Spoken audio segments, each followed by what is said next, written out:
Hey everyone, I'm Dan from JazzComposersPresent.com, an online space where composers, musicians, and listeners come together to celebrate the music we love. I'm joined today by Mike Holober, Grammy-nominated pianist, composer, and conductor, full professor at the City College of New York, and recipient of the 2022 American Academy of Arts and Letters Andrew Imbrie Award in Music. Mike is here to show us how to write backgrounds that contribute to the overall development of a composition. All right. Thank you, Dan. It's always such a pleasure to do Jazz Composers Present.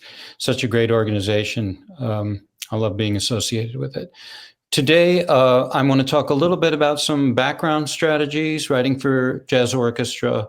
Part of my approach to this, I think, stems from being a jazz pianist, thinking about playing in a rhythm section, long form solos, and then as you want to build drama and body of sound and dramatic form in a solo, how to do that without interrupting the form of the soloist so that it doesn't actually step on what's happening. So it's different in some ways from my ideas about writing ensemble music, where a rhythmic approach might be a little more active. But I think about just kind of building, like ramping up the sound and the drama in ways that enhance without disturbing the development of the soloist, unless part of your plan is to disturb, which we'll listen to a little of that too. We're going to listen to 4 examples, watch the scores. These are all from a brand new project. It's not recorded yet, but the recordings we'll hear from a live concert. It's from a suite called Random Moves that was written for the WDR Band and Chris Potter, and that's who we'll be listening to. And the first example is from the first movement, Clean Lines. And this is a little more traditional. You can hear the backgrounds come in, not that much rhythmic activity. They build, there's some rhythmic pushes.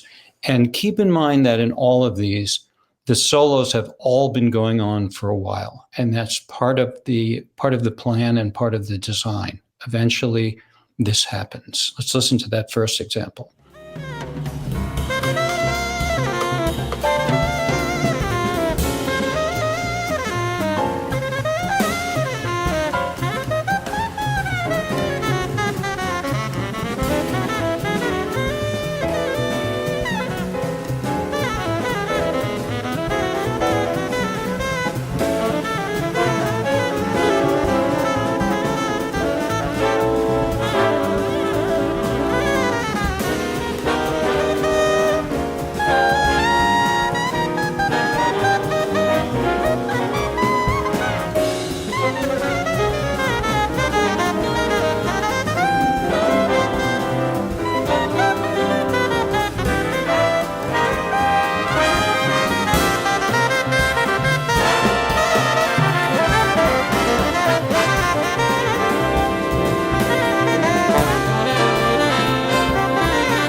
Yeah, and one thing I should have mentioned there is that the backgrounds don't even enter at the top of the chorus. That's the third chorus. They enter in the 17th bar. That idea kind of comes to me from re-entering after laying out when I'm comping, that things don't have to exactly be on the lines. Okay, the next example is from the second movement of Random Moves. This is called Angle of Repose. And here, this is a concept that I call like the firm sea. It's like a calm ocean or even a swelling ocean where what's happening is the entire band is playing, but they're just playing quarter notes. It's just a melody. They're all doing the same thing. So the idea of distinguishing, hearing the soloist with what's going on in the backgrounds, they're so different that it should be very easy because there's only one rhythm happening in the backgrounds. In this case, what I call the firm C. And it's essentially the melody of the tune. Let's listen to that one.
Yeah, so even though there's great presence to that, it's so different from what's happening in the solis that it doesn't really step in there. The next example is the idea of just layering on for a little more sound, building chords. This is the third movement of Random Moves, Alternate Roots. And this is probably the one closest to the idea of just building sound. And again, this is like the third chorus for the tenor, and it doesn't happen at the top of the chorus. And the wave kind of comes and lifts the music without forcing the soloist or the rhythm section into any particular direction or style.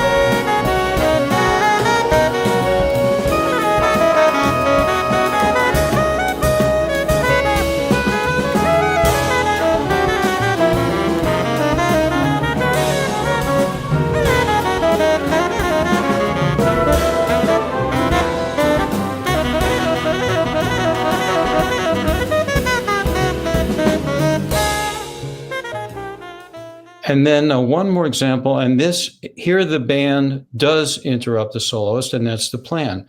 Again, this happens late in the solo, and the band is actually trading with the soloist, giving them a push, helping them with some new ideas. In this case, the soloist is the guitarist. His name is Bjorn Soli.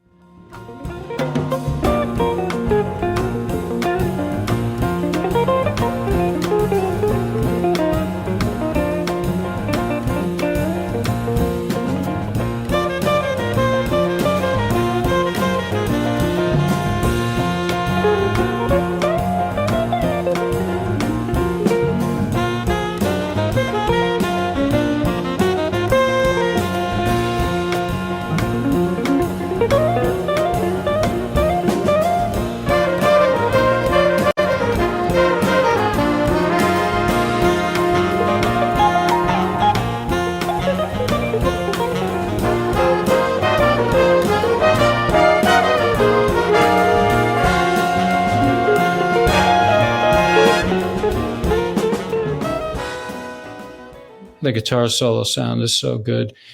So there are some strategies for really maybe not as much coming out of the Basie tradition about hits and pads to try some other things that I hope will give you some ideas for doing this and ways to develop a solo, treat your soloist, inspire your soloist, and at the same time maybe stay out of the soloist's way.